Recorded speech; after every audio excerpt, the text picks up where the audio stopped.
বিসমিল্লাহির রহমানির রহিম। পরম করুণাময় ও অসীম দয়ালু আল্লাহর নামে শুরু। ومن أحسن قولا ممن دعا إلى الله وعمل صالحا وقال إنني من المسلمين। জোছনা রাতের নিবিড় ছোঁয়ায় তোমার কথাই ভাবি, তোমারি নামের প্রেম পাথারে শুধুই থাকি ডুবি। জোছনা রাতের নিবিড় ছোঁয়ায় তোমার কথাই ভাবি, তোমারি নামের প্রেম পাথারে শুধুই থাকি ডুবি।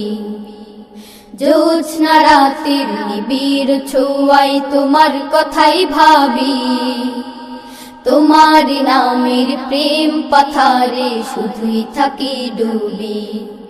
তুমি যে সীমাহীন দয়া অপরিসীম তোমার দয়ায় সবই, তুমি যে সীমাহীন দয়া অপরিসীম তোমার দয়ায় সবই। জোছনা রাতের নিবিড় ছোঁয়ায় তোমার কথাই ভাবি, তোমার নামের প্রেম পাথারে শুধুই থাকি ডুবি। জোছনা রাতের নিবিড় ছোঁয়ায় তোমার কথাই ভাবি, তোমার নামের প্রেম পাথারে শুধুই থাকি ডুবি। নিখিল দিগন্তের প্রান্ত ছুঁয়ে মন ছুটে যায় একা, দুই নয়নে খুঁজে ফিরি। أعوذ بالله من الشيطان الرجيم. بسم الله الرحمن الرحيم. ألم تر كيف ضرب الله مثلا كلمة طيبة كشجرة طيبة أصلها ثابت وفرعها في السماء تؤتي أكلها كل حين بإذن ربها ويضرب الله الأمثال للناس لعلهم يتذكرون. ومثل كلمة خبيثة كشجرة خبيثة اجتثت من فوق الأرض ومثل كلمة خبيثة كشجرة خبيثة اجتثت من فوق الأرض ما لها من قرار. يثبت الله الذين آمنوا بالقول الثابت في الحياة الدنيا وفي الآخرة ويضل الله الظالمين ويفعل الله ما يشاء. ألم تر إلى الذين بدلوا نعمة الله كفرا وأحلوا قومهم دار البوار جهنم يصلونها وبئس القرار. وجعلوا لله أندادا ليضلوا عن سبيله قل تمتعوا فإن مصيركم إلى النار. لله نحمده ونستعينه ونستغفره ونعوذ بالله من شرور أنفسنا ومن سيئات أعمالنا. من يهده الله فلا مضل له ومن يضلل فلا هادي له. وأشهد أن لا إله إلا الله وحده لا شريك له وأشهد أن محمدا عبده ورسوله صلى الله تعالى عليه وعلى آله وصحبه وسلم تسليما كثيرا يا أيها الذين آمنوا اتقوا الله حق تقاته ولا تموتن إلا وأنتم مسلمون يا أيها الناس اتقوا ربكم الذي خلقكم من نفس واحدة وخلق منها زوجها وبث منهما رجالا كثيرا ونساء واتقوا الله الذي تساءلون به والأرحام إن الله كان عليكم رقيبا يا أيها الذين آمنوا اتقوا الله وقولوا قولا سديدا يصلح لكم أعمالكم ويغفر لكم ذنوبكم ومن يطع الله ورسوله فقد فاز فوزا عظيما أما بعد فإن خير الحديث كتاب الله وخير الهدي هدي محمد صلى الله عليه وسلم وشر الأمور محدثاتها وكل محدثة بدعة وكل بدعة ضلالة وكل ضلالة في النار أعوذ بالله من الشيطان الرجيم ومن يرد فيه بإلحاد بظلم نذقه من عذاب أليم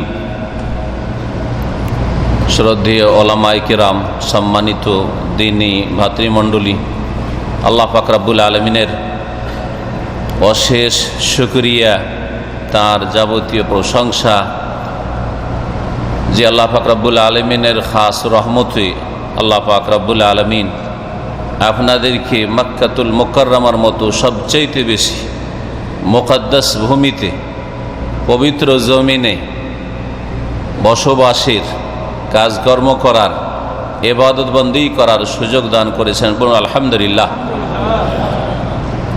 এবং আমরা দূরে থাকলেও আল্লাহ পাকের শুকরিয়া আদায় করি, অশেষ শুকরিয়া যে আল্লাহ পাক মাঝে মাঝে যখন ইচ্ছা, না ভিসা লাগে না পাসপোর্ট লাগে, যখন ইচ্ছা মক্কার বাইরে থাকলেও অনেক ভাইরা জেদ্দা থেকে এসছেন, অনেক ভাইরা এখানে বিভিন্ন জায়গায় হয়তো থাকেন, আমি অনেক দূরেই থাকি মক্কা থেকে।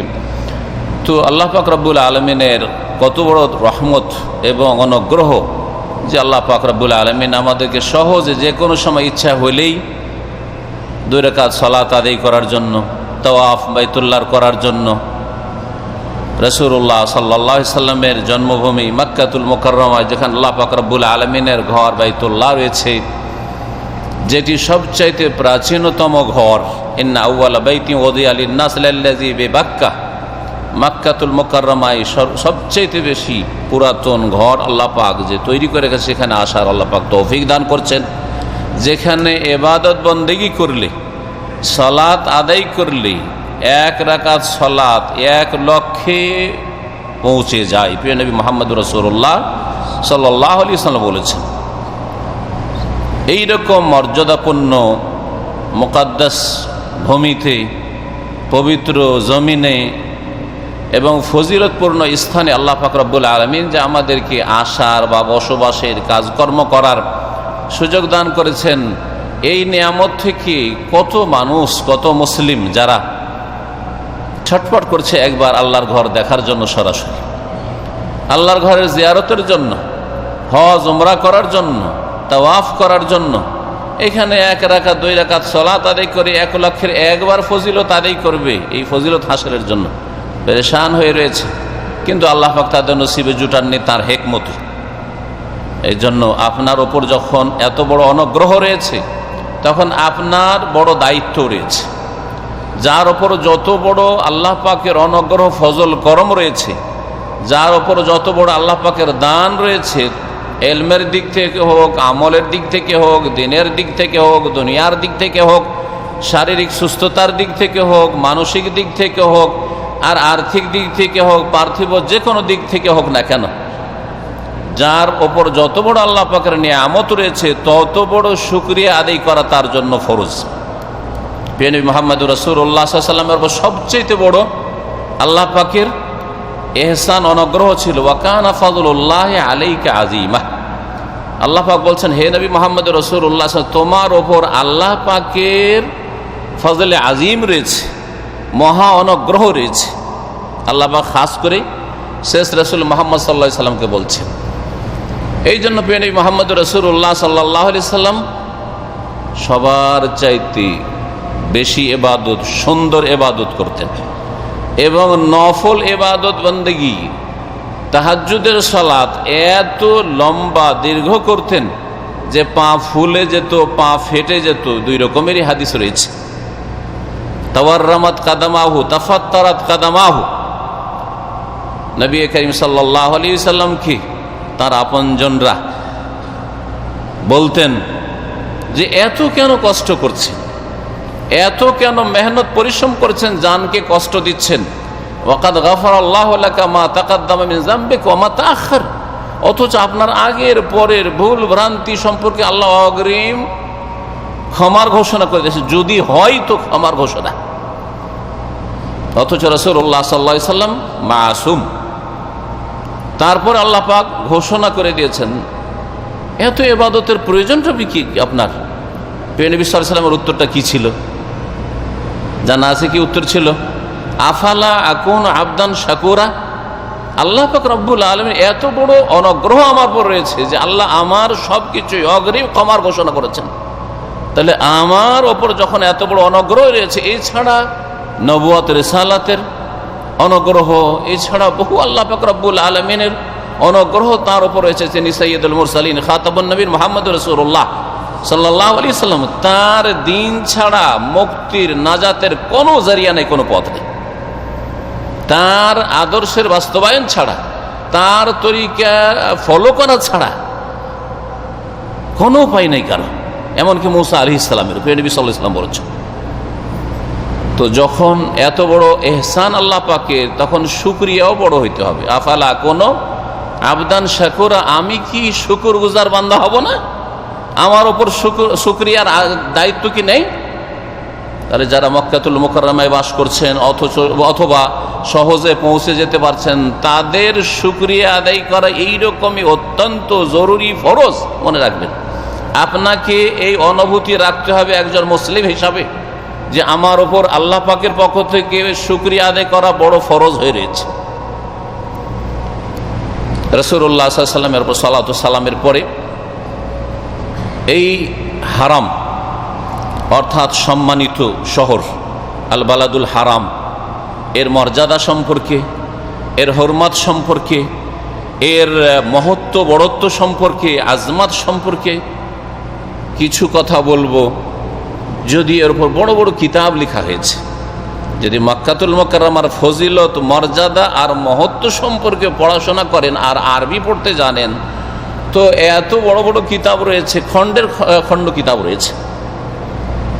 সেসব কিতাবের কিছু কথা খোলাসা আপনাদের সামনে পেশ করব যে আপনার আমার করণীয় কি।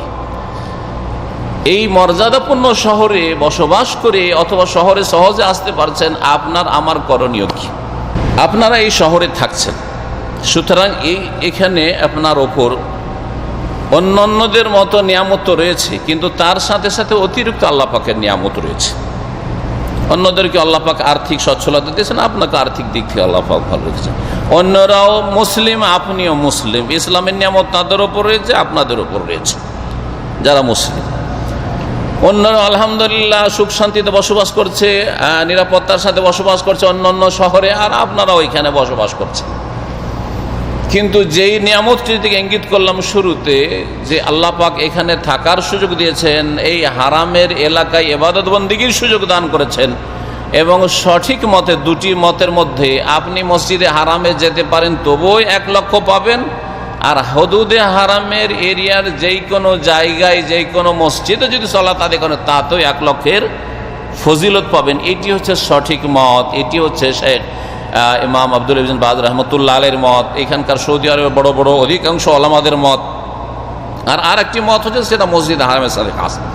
তবে মসজিদে হারামে গিয়ে সালাত আদায় করলে 1 লক্ষের ওপর অন্যান্য দিক থেকে যে ফজিলত রয়েছে, বড় জামাতের ফজিলত রয়েছে, মসজিদে হারামের ফজিলত রয়েছে, ইত্যাদি ইত্যাদি, ওই ফজিলতটা সেখানে আরও অতিরিক্ত পাবেন।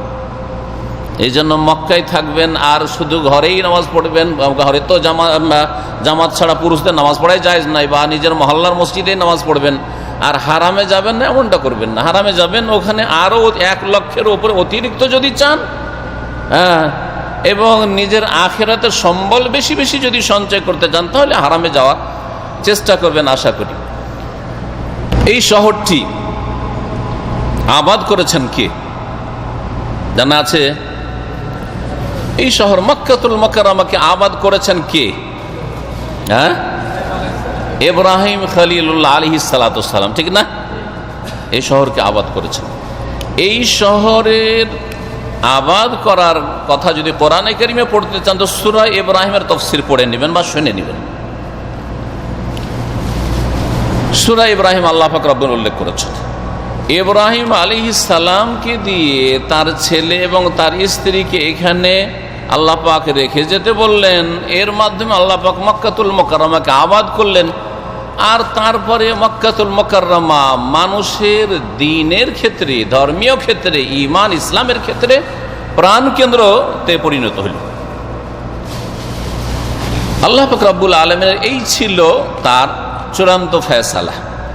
এই মক্কাতুল মুকাররমায় আল্লাহ পাক রব্বুল আলামিন ইব্রাহিম আলাইহিস সালামকে দিয়ে যে আবাদ করলেন, ইব্রাহিম আলাইহিস সালামের ভাষায় কোরআনে কারিমে যেই পয়েন্টগুলি উল্লেখ করা হয়েছে, ইব্রাহিম আলাইহিস সালাম কি জন্য কাবা তৈরি করলেন, ইব্রাহিম আলাইহিস সালাম তার স্ত্রী তার ছেলেকে কেন মক্কাতুল মুকাররমা রেখে গেলেন, উদ্দেশ্যটা কি, ইব্রাহিম আলাইহিস সালাম আল্লাহ পাক রব্বুল আলামিনের কাছে কি দোয়া করলেন, এগুলির মাধ্যমে আপনি বুঝতে পারবেন, আপনার উপর স্পষ্ট হবে যে মক্কাতুল মুকাররমায় আপনার করণীয় কি, আর আপনার কি কি কাজের মাধ্যমে, কি রকমের আপনার চরিত্রের মাধ্যমে, কি রকমের আপনার আমলের মাধ্যমে মক্কার আপনি মান মর্যাদাকে বহাল রাখতে পারবেন, যাতে করে কিয়ামতের দিনে আপনাকে আল্লাহর সামনে জবাবদিহি না করতে হয় মক্কাতুল মুকাররমার তাওহীনের অবমাননার। আল্লাহ পাক রব্বুল আলামিন সূরা হজের আয়াত নম্বর 25-এ ইরশাদ করেছেন এই মক্কাতুল মুকাররমা সম্পর্কে, হারামের এলাকা সম্পর্কে। আল্লাহ পাক ইরশাদ করেন, ওয়া মান ইউরিদ ফীহি বিইলহাদিন বিযুলমিন নুযিকহু মিন আযাবিন আলীম। যেই ব্যক্তি বা যারা চাইবে, ওয়া মান ইউরিদ বিইলহাদিন বিযুলমিন, অন্যায়ভাবে এই মক্কাতুল মুকাররমায় বক্রপথ অবলম্বন করতে, যারা বাঁকা রাস্তা তলাশ করবে এই মক্কাতুল মুকাররমা হারামের এলাকায় অন্যায়ভাবে, নুযিকহু মিন আযাবিন আলীম, তাদেরকে আমি মর্মান্তিক শাস্তি দেব। আল্লাহ বলছেন তাদেরকে আমি কঠোর শাস্তির স্বাদ চাখাব। এ হচ্ছে আল্লাহ পাক রব্বুল আলামিনের এমন শাসানি, এমন শক্ত ধমক, যেই ধমকের ভয়ে প্রখ্যাত সাহাবী এবং মুফাসসিরে কোরআন সাহাবায়ে কেরামদের মধ্যে অদ্বিতীয়, তার মতো কোনো মুফাসসির ছিলেন না বড়, আব্দুল্লাহ বিন আব্বাস রাদিয়াল্লাহু তাআলা আনহুমা, তাকে বিশেষভাবে প্রিয় নবী মুহাম্মদ রাসূলুল্লাহ সাল্লাল্লাহু আলাইহি ওয়াসাল্লাম দোয়া দিয়েছে, আল্লাহুম্মা আল্লিমহুল কিতাব ফাক্কিহু ফিদ্দীন, আল্লাহুম্মা আল্লিমহুত তাওয়িল, তাকে কোরআনের তাফসীরের জ্ঞান দান করিও, দিন বুঝার তাকে তৌফিক দান করিও। তিনি এই আয়াতের ধমকের ভয়ে এবং তার সাথে সাথে তিনি কোরআন সুন্নাহ থেকে যেটি বুঝেছিলেন তার মত, সেটা হচ্ছে মক্কার হুদুদে হারামের ভিতরে যেমন সালাত আদায় করলে 1 লক্ষের ফজিলত রয়েছে, ইবাদত বন্দেগীর যেমন ফজিলত রয়েছে, ঠিক তেমনি এর বিপরীত সালাত ত্যাগ করলে তত শাস্তি রয়েছে, যে কোনো গুনাহ করলে অত গুণ শাস্তি রয়েছে, যে কোনো পাপে জড়িয়ে গেলে, জুলম অত্যাচার করলে, নিজের নফসের ওপর আল্লাহর হকের ক্ষেত্রে জুলুম করলে, শিরিক করলে, অথবা মানুষেরও জুলুম করলে, যে কোনো পাপের মাধ্যমে নিজের উপর জুলুম করলে ওই রকমই লক্ষ গুণ বাড়তে থাকবে। এটি ছিল তার মত। যদিও অধিকাংশ ওলামারা বলছে যে না, এই লক্ষ গুণ গুনাহ বেড়ে যাবে এটা হবে না, তবে গুনাহ বাড়বে, গুনাহ বাড়বে। যেমন ফজিলত স্থানের কারণে অথবা কালের কারণে কোন আমলের বেড়ে যায়। লাইলাতুল কাদরের ফজিলত, সময়ের ফজিলত আছে না নেই? কদরের রাতের সময়ের ক্ষেত্রে আরাফার দিনের ফজিলত আছে না নেই? আশুরার সিয়াম রোজার ওই দিনের রোজার ফজিলত আছে না নেই? তাহলে কালের কারণে, সময়ের কারণে ফজিলত রয়েছে, ওই রকম স্থানের কারণে ফজিলত রয়েছে। ঠিক তেমনি যে পবিত্র স্থানগুলি রয়েছে, ফজিলতের স্থানগুলি রয়েছে, সেগুলিতে কেউ যদি পাপ করে তাহলে সে আল্লাহ পাক রব্বুল আলামিনের বিরুদ্ধাচরণ আরো বেশি করলো, যার ফলে তার জন্য সাজা শাস্তি আরো বেশি হবে, তার জন্য শাস্তিও আরো বেশি হবে। ঠিক ওই রকমই যেমন ওই কালে কেউ অন্য সময় পাপ করছে আর আরেকজন পাপ করছে কদরের রাতে। একজন আরাফার দিনে রোজা রাখছে, আরেকজন আরাফার দিনে মদ খাচ্ছে, তাহলে অন্য দিনের মদ খাওয়ার মতো তো নয়, অন্য দিনের গুনাহ করার মতো নয়। কালের ক্ষেত্রে ওই রকমই পাপ বাড়বে। ঠিকই তেমনই মনে রাখবেন, লক্ষ গুণ না হইলেও অধিকাংশ আমাদের কাছে, আব্দুল্লাহ বিন আব্বাসের কাছে লক্ষ গুণই আপনার পাপ বাড়তে থাকবে। এটা কমপক্ষে লক্ষ গুণ না হইলেও কত গুণ হবে আল্লাহ ভালো জানেন। অবশ্যই সাজা শাস্তি এবং পাপ বেশি রয়েছে পবিত্র স্থানে। বাইরে একটা লোক মারামারি করছে বা গুনাহ করছে, আর একটা লোক মসজিদের মধ্যে করছে, আপনি আপনার সাধারণ জ্ঞানে কমন সেন্সে বলবেন যে এই লোক বেশি অপরাধী, ঠিক কিনা? মসজিদের ভিতরে মারামারি করছে, মসজিদের ভিতরে বসে অন্যায় কাজ করছে বা অন্যায় কথা বলছে, আর একটা লোক বাইরে অন্যায় কথা বলছে। দুজন অপরাধে পার্থক্য রয়েছে, ব্যক্তি হিসাবে পার্থক্য রয়েছে। একটা সাধারণ মুসলিম বড় বড় অন্যায় করে ফেলছে, 7 কোণ মাপ, কিন্তু একজন শেখ যদি কোনো একটা ছোট ভুল করে দেয় তাহলে এমন অপরাধ করে দিল। এমন বিশেষ করে বাঙালি সমাজে আপনারা প্যান্ট শার্ট পরেন আর সেটা যেমন ইচ্ছা তেমন করে পরেন, তারপরে কেউ কিছু বলতে যায় না। বলছে কি বলছে কি টাকনা নিচে কাপড় পরছেন তাও কিছু বলছে না। এমন টাইট পড়ছেন যে আপনি বাঁকা হইতে পারছেন না, রুকু সেজে যেতে পারেন, তারপর কেউ কিছু বলছে না। কিন্তু শেখ আব্দুল বাকি যদি ঢিলা ঢালাও প্যান্ট পরে আর যদি টাকনার সুন্নতি কাপড়ও পরে প্যান্টের আকারে, তাহলে বাঙালি সমাজে অন্তত খুদবায় উঠতে দিবে না। দেবে নাকি? জমা পড়েতে দিবে, টেনে নামিয়ে দিবে। টুপি পাঞ্জাবি হইতে, বিনা টুপিতে রাত জীবনও বিনা টুপি পরেন না, কেউ কিছু বলছে আপনাদেরকে। কিন্তু হুজুর যদি বিনা টুপিতে থাকে তোর একটিও কালাল্লা কালার হুজুর শুনবেন না। শুনবেন কথা? টুপি নেওয়ার কথা শোনা যায়, শোনা যাবে না। টুপি তো টুপি। যেসব এলাকায় কাটা পাঞ্জাবি চলে না বাংলাদেশে, বরিশাল এলাকা ওই দিকটাই, দক্ষিণ অঞ্চল ওই দিকে যতটা আমার জানা আছে, কিছু কিছু এলাকা বাংলাদেশ আছে কাটা পাঞ্জাবি হুজুরদেরও বাংলাদেশ চলে এগুলো। আর কিছু এলাকা আছে চলে না, ওগুলো বলছে ওগুলো আলিয়া হুজুর, এগুলো হচ্ছে আলিয়া হুজুর, ওই কাটা পাঞ্জাবি দু সাইডে কাটা, তাই না? সব খবর ঠিক আছে না? আমি না গেলেও সব খবর রাখি আপনাদের। জি। তো এক লোক এসে বলছে যে, আমি অনেক আগের কথা বলছে, আমাকে এসে বলছে সাহেব এই লোকের নতুন লোক এসে বলছে এইরকম হুজুরের কথা শোনা যায়, ওর কথা কি করে মানতে পারি? কেন বুঝছো? কাটা পাঞ্জাবি পরে, কাটা পাঞ্জাবি হলো হুজুরের কোরআন হাদিসের কথা শুনবে না। এটা হলো বাঙালি সেন্স, চিন্তা চেতনা, ধর্মীয় চিন্তা চেতনা। কারণ ধর্ম ওইরকমই বুঝেছে, ধর্ম শুধু পোশাকে আছে, আর ধর্ম তারা যেটাকে ইসলামী পোশাক মনে ওইটাতে আছে শুধু, এইরকম আসলে ভুল চিন্তাধারা। সেজন্য যাই হোক, কথা লম্বা হয়ে যাচ্ছে, সেদিকে না গিয়ে ফিরে আসি যে এই বালাদুল হারাম সম্মানিত শহরের শ্রদ্ধা সম্মানকে কি করে বহাল রাখবেন যাতে করে কঠোর আযাবের সম্মুখীন কিয়ামতে না হইতে হয়, দুনিয়াতে আল্লাহ পাকের আযাব গজব আপনার উপর না আসে। আপনি মনে করবেন না এই কথা যে পাপ করলে শুধু আখেরাতে শাস্তি হবে, আর আখেরাত তো অনেক দূরের কথা, যালিকা রাজুম বাইদ। আজকাল অধিকাংশ মুসলিম মনে করে যে আখেরাত মানে তো ধারের কথা, আযাবের কথা বললে কিছু হয় না, কবরের আযাব হবে কিছুই না, জাহান্নামের আযাব কিছুই ভয় লাগে না, লাগে হাসরের মাঠে আযাব কিছুই ভয় লাগে না, জান্নাত পাবে না কিছুই ভয় লাগে না। অধিকাংশ মানুষ না হলে বেনামাজি হইতে পারে, আবার মুসলিম আর বেনামাজি হইতে পারে? কখনো হইতে পারে না। তো কি জন্য বেনামাজি? ধরুন আখিরাত আসলে বিশ্বাসের নামকে আসতে জন্মসূত্রে এই বিশ্বাস পেয়েছি, কিন্তু আসলে কলবে বিশ্বাস করি না, এইরকম অবস্থা হয়েছে এসব মুসলিমদের। কিন্তু দুনিয়ার আযাবের কথা, এজন্য আল্লাহ পাক রব্বুল আলামিনের নাফরমানি করলে, মোবারক শহরের মান ক্ষুণ্ণ করলে, অবমাননা করলে, বেহুরমতি করলে শুধু আখিরাতের আযাব হবে না, দুনিয়ার আযাব হবে। যদি আর দলিল দেখতে হয় তো সূরা ফিল দেখে, হস্তি বাহিনীর ঘটনা, এটা কি আখিরাতের আযাব না দুনিয়ার আযাব? মেনা আর মুজদালিফার মাঝখানে ওয়াদিয়ে মুহাসসির, সেখানে আল্লাহ পাক আবরাহার সেনাবাহিনী, হস্তি বাহিনীকে আল্লাহ ধ্বংস করেছিলেন, যারা কাবার বেহুরমতি করার জন্য, কাবাকে ধ্বংস করে যাওয়ার জন্য মক্কাকে বিরান করে দেওয়ার জন্য এসেছিল, আল্লাহ পাক তাদেরকে সেখানে এমন করে ধ্বংস করেছেন, নিশ্চিহ্ন করে দিয়েছেন। আর কিয়ামত পর্যন্ত কোরআনী কারীমের আয়াত তেলাওয়াত হতে থাকবে, তাই না? তারমিহিম বিহিজারাতিন মিন সিজ্জিল ফাজআলাহুম কাআসফিন মাকুল। জানো না হস্তি বাহিনীর কথা, খবর নেই? এটা কি আখিরাতের আযাব ছিল যেটাকে ধার মনে করছেন, না দুনিয়ার আযাব ছিল? তাহলে আপনারা জাতিতে মুসলিম, ওরা কাফের। আবরাহা কাফের, আক্রমণ করার জন্য বাইরে থেকে এসেছিল, তারপরে আল্লাহ পাকের এত বড় আযাব এসছে। তাহলে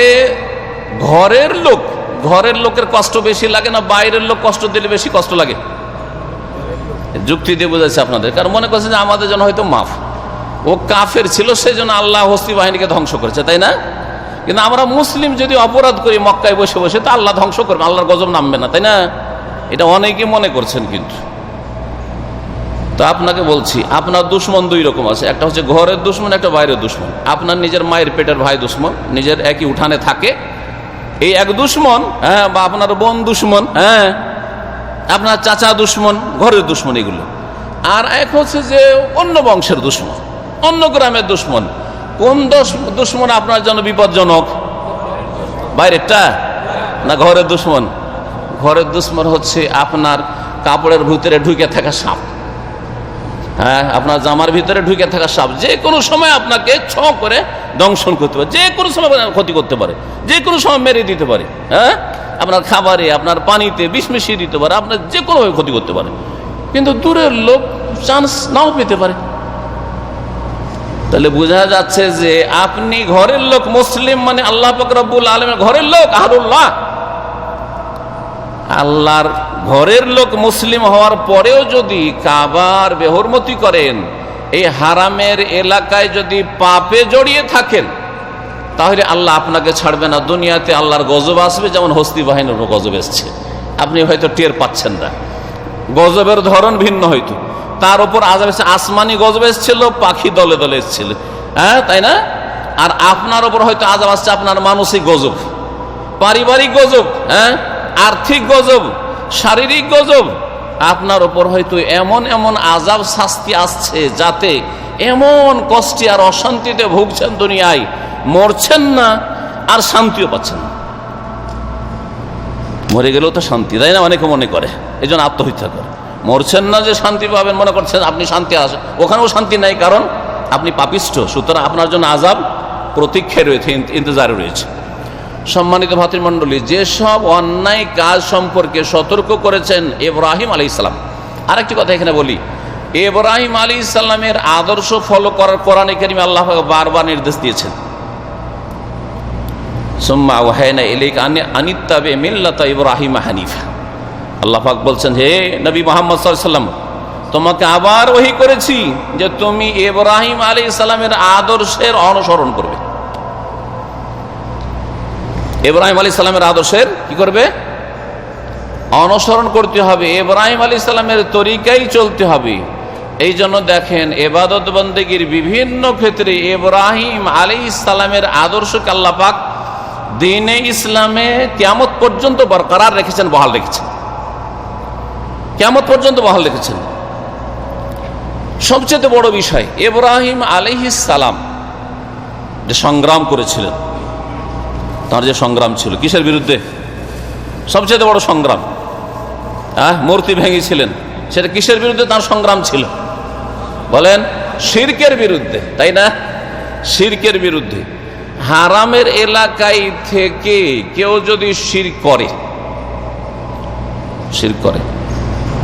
তাহলে সবচেয়ে বড় অপরাধ। কারণ ইব্রাহিম আলাইহিস সালাম যিনি এই মক্কাকে আবাদ করেছেন, যাকে দিয়ে আল্লাহ মক্কাকে আবাদ করে নিয়েছেন, তিনি শিরককে নিশ্চিহ্ন করার জন্য মূর্তি ভেঙেছেন, মূর্তি ভেঙেছেন। এবং ইব্রাহিম আলাইহিস সালাম তৌহিদ নিয়ে এসেছেন, তৌহিদ নিয়ে এসেছেন, তৌহিদের সবচেয়ে বড় বাস্তবায়নকারী ছিলেন তিনি। মুসলিম ছে ওয়ালাকিন কান হানিফা মুসলিমা। এবং তিনি সূরা হজে আরো আল্লাহ বলেছেন, ওয়াইজ বাওয়ানা লি ইব্রাহিমা মাকানাল বাইতি আল্লা তুশরিক বি শাইআ। এখান থেকে শুরু করি, কারণ সবচেয়ে বড় অপরাধ কি? সবচেয়ে বড় অপরাধ হচ্ছে শিরক। আর সবচেয়ে বড় ফরজ কি? হ্যাঁ, তাওহীদ। মাশাআল্লাহ। হ্যাঁ, যারা জবাব দিচ্ছেন তারা দাওয়াত সেন্টার, ইসলামিক সেন্টারে যান, যেখানে হোক না কেন। হ্যাঁ, সবচেয়ে বড় অন্যায় হচ্ছে চুরি করা নয়, ডাকাতি করা নয়, বেঈমানি করা নয়, খুন করা। সবচেয়ে বড় হচ্ছে অপরাধ শিরক। এবং সবচেয়ে বড় ফরজ, হ্যাঁ, রোজার আগে, যাকাতের আগে, নামাজের আগে তাওহীদ, আল্লাহর একত্ব প্রতিষ্ঠা করা। এই হারামের এলাকায় যদি আপনি শিরক করেন, শিরক মানে মূর্তি পূজা করছেন না, হয়তো কোনো হিন্দু নাই, আছে কি কোনো খ্রিস্টান, ইহুদি নাই, তাদের জন্য লেখা আছে মামনুউ দুখুল, তাই না, নিষিদ্ধ ঢোকা। হ্যাঁ, বাইরের মুশরিকরা ঢুকতে পারছে না, কিন্তু ঘরের মুশরিক এখানে শিরকি আকীদা নিয়ে হাজারে হাজার ঢুকছে, আর এখান থেকে রিয়াল নিয়ে যাচ্ছে, যাচ্ছে না, যাচ্ছে না। মক্কায় কি কবর পূজারি নেই? বাইরে থেকে আসা, ভারত, বাংলাদেশ, পাকিস্তান থেকে আসা। তাহলে চিন্তা করুন, একটা অমুসলিম যখন হিন্দু মুশরিক ঢুকতে আসছে তখন নিষেধ, একটা ইহুদি খ্রিস্টান যখন মুশরিক ঢুকতে আসছে নিষেধ, যাও তুমি বাইরে বাইরে যাও, মক্কায় ঢুকবে না, মদিনায় ঢুকবে, হারামের এলাকায় ঢুকবে না। আর জাতিতে মুসলিম বড় বড় শিরকি আকীদা, গৌস কুতুব, হাবের কুফরি আকীদা, আর বড় বড় জাহাজ নিয়ে কিয়ামতের দিন আসবে, আসার পরে সবকে উদ্ধার করে নিয়ে চলে যাবে, আর জান্নাতে ঢুকিয়ে দিবে, এরকম শিরকি আকীদা, এইসব আকীদা নিয়ে এখানে বসবাস করেন। তাহলে কি আপনি কত বড় অন্যায় কাজ করছে চিন্তা করুন। যেই কাজটা হিন্দুও করতে পারে না, যেই কাজটা ইহুদি খ্রিস্টান এসে করতে পারে, এই বেহুরমতি করতে পারে না। ইন্নামাল মুশরিকুনা নাজাস ফালা ইয়াকরাবুল মাসজিদাল হারাম বাদা আমহিম হাযা। মুশরিক যেহেতু নাপাক, সুতরাং এই বছরের পরে মসজিদে হারামের কাছেও যেন না আসে, আল্লাহ ঘোষণা করে সূরা তাওবাতে। তো বাইরের মুশরিকরা তো কেউ আসতে পারছে না, কিন্তু ঘরের মুশরিকরা এখানে এসে শিরকি আকীদা নিয়ে, হ্যাঁ, হজে আসেন, উমরায় আসেন, অথবা এখানে কাজকর্ম করার জন্য আসেন, আসার পরে ওই শিরকি আকীদাই যায় না। কত বড় অপরাধ করছেন আপনি, আর কত বড় আপনি বেহুরমতি করছেন, অবমাননা করছেন, চিন্তা করুন। ইন্নাল্লাহা লা ইয়াগফিরু আন ইউশরাকা বিহি, শিরকের গুনাহ আল্লাহ কখনো মাফ করবেন না। সুতরাং সতর্ক, সাবধান হন। কোন রকমের শিরকি আকীদা, আল্লাহ রুবুবিয়াতে, আল্লাহ পাকের উলুহিয়াতে, আল্লাহ পাকের আসমা সিফাতে, আল্লাহ কোথায় তাই আকীদা ঠিক নাই। মক্কায় বসবাস করে জাতিতে মুসলিম, আর আল্লাহ সর্বত্র বিরাজমান, আল্লাহ সব কিছুতেই বিরাজমান, আল্লাহ আসমানের ওপর সৃষ্টির ঊর্ধ্বে আরশে আজিমে সমুন্নত, এই কথা আপনার বিশ্বাস নেই, তাহলে এই রকমের অনইসলামিক আকীদা এখানে বসবাসের আপনার অধিকার নেই। যেমন অমুসলিমের এখানে ঢোকার অধিকার নেই, সেজন্য ঢুকতে দিচ্ছেন না আপনারা। দ্বিতীয় যে বিষয়টি রয়েছে, এই অপরাধ শিরকি আকীদা যদি থাকে, আল্লাহর রাস্তায় তওবা করেন, কারণ জীবনেও জান্নাত পাবেন না, জীবনেও জাহান্নাম থেকে বেরোতে পারবেন না, আর আল্লাহর গজবে। আর সবচেয়ে বড় অপরাধী, আপনি হারামের এলাকায় বসবাস করছেন, কারণ শিরকি আকীদা নিয়ে বসবাস করছেন। দুই নম্বর যে বিষয়টি, সেটা হচ্ছে শিরকের পরে বড় অপরাধ, শিরকের সমতুল্য। আল্লামা শাইখ ইবনে উসাইমিন রাহমাতুল্লাহ আলাইহি তার হুকম তারিকিস সালাত, সালাত ত্যাগকারীর বিধান, এই কিতাবে লিখেছেন, যেটা অনুবাদ আমি করেছি। তো সেই কিতাবে তিনি লিখেছেন যে নামাজ ছাড়া, নামাজ অস্বীকার করা নাই, নামাজ ছাড়ার গুনাহ আর শিরকের গুনাহ একই সমান। নামাজ ছাড়ার গুনাহ আর শিরকের গুনাহ, কুফরির গুনাহ, নাস্তিকতার গুনাহ, সবগুলি হচ্ছে একই রকমের। মা দুনা যালিক মানে নিচে নয়, তার নিচে নয়। অন্য অন্য যেগুলো নিচের গুনাহ আছে শিরকের চাইতে, সেগুলিকে আল্লাহ ক্ষমা করবে, কিন্তু শিরকের সমতুল্য যদি গুনাহ থাকে আল্লাহ মাফ করবে না ওই অবস্থায় চলে গেলে। দ্বিতীয় যে বড় অপরাধ অধিকাংশ মুসলিমরা করছে, মক্কায় বসবাস করেও করছে অহরহ, তাদের অন্তর এত শক্ত হয়ে গেছে যে হারামের এলাকায় বসবাস করেও আল্লাহকে ভয় করে না তারা। সেটা হচ্ছে নামাজ ছাড়া বেনামাজি হওয়া। হয় 4 ওয়াক্ত পড়ে, নিজেকে খুব ভালো নামাজি মনে করে, ফজর পড়ে না, 4 ওয়াক্ত পড়ে, 3 ওয়াক্ত পড়ে কোনো দিন, মাঝে মধ্যে পড়ে, নিজেকে নামাজি মনে করে, নামাজ পড়ি মনে করে, না এরা নামাজি নয়, বেনামাজি।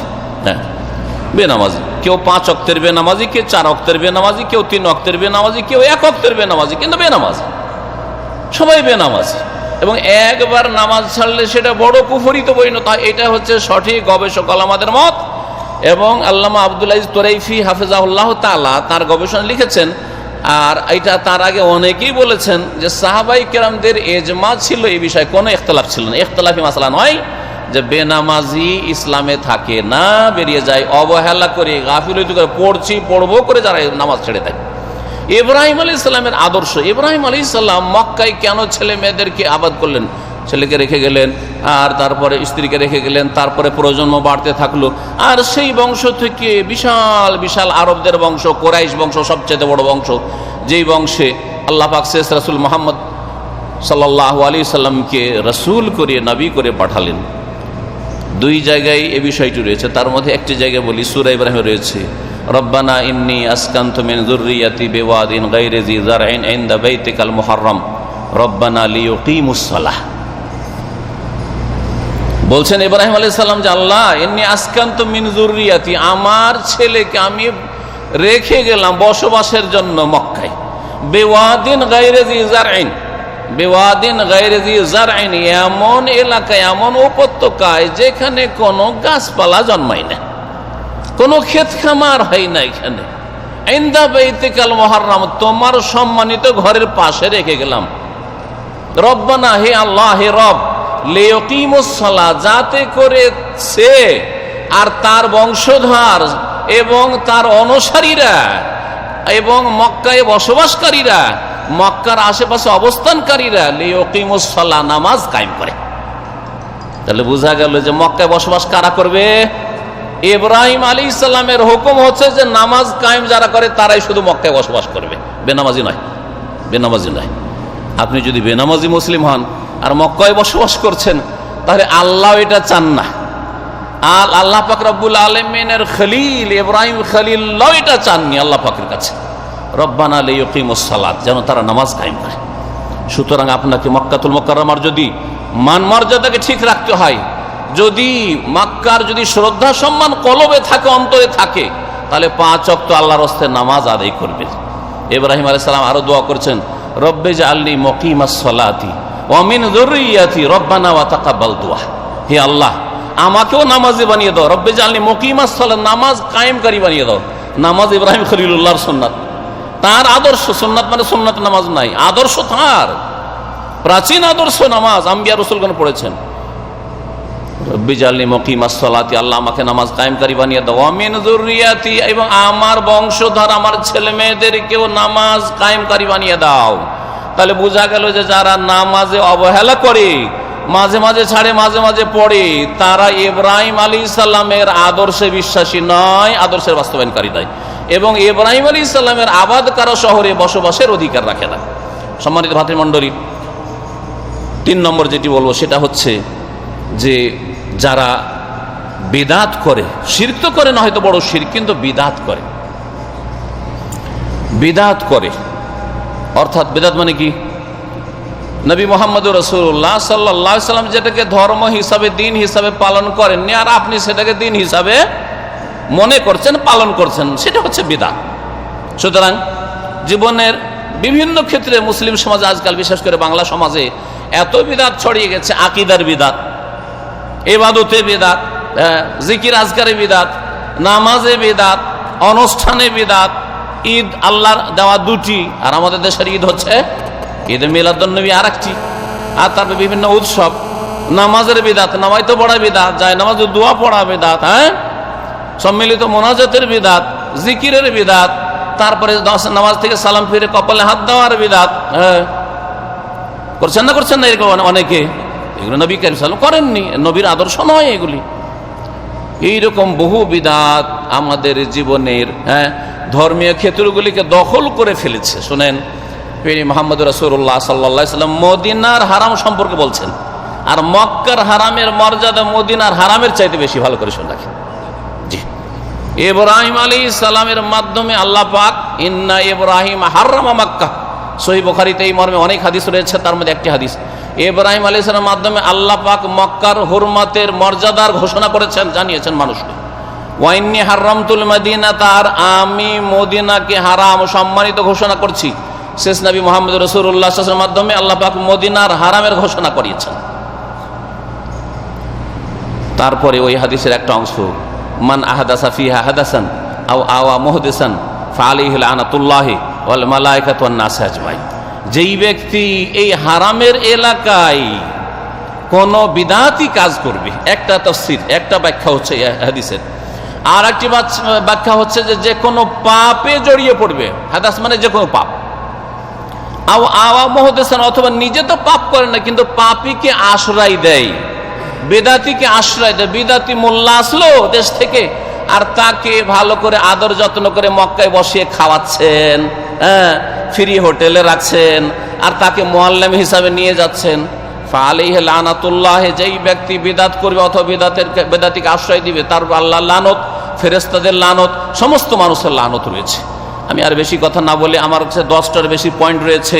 যদি মক্কার হুরমাত, মর্যাদা, সম্মানকে অক্ষুণ্ণ রাখতে হয়, বহাল রাখতে হয়, মক্কার ইজ্জত মর্যাদা যদি আপনার অন্তরে থাকে, তার মধ্যে একটি বললাম শিরক থেকে বেঁচে থাকবেন, আর একটি হচ্ছে নামাজ কায়েম করে নামাজি হবেন, আর 3 নম্বর কি বললাম, বিদআত থেকে বেঁচে থাকবেন। আল্লাহ পাক সমস্ত পাপ থেকে, জুলম অত্যাচার থেকে বেঁচে থাকার তৌফিক দান করেন, সমস্ত রকমের অন্যায় অশ্লীল কথা কাজ থেকে বেঁচে থাকার তৌফিক দান করেন।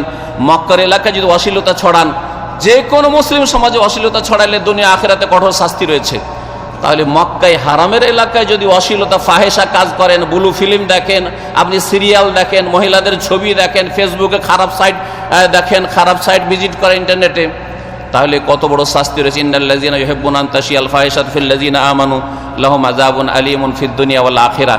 যারা মুসলিম সমাজে অশ্লীল কথা কাজকে ছড়াতে চায়, নিজে দেখে অন্যকে দেখার সুযোগ করে দেয়, তাদের জন্য দুনিয়া আখিরাতে কঠোর শাস্তি রয়েছে। এখানে আমার আলোচনা শেষ করছি। ওয়া সাল্লাল্লাহু ওয়া সাল্লাম আলা নবিয়িনা মুহাম্মদ ওয়া আলা আলিহি ওয়া সাহবিহি আজমাইন ওয়া জাযাকুমুল্লাহু খাইরান।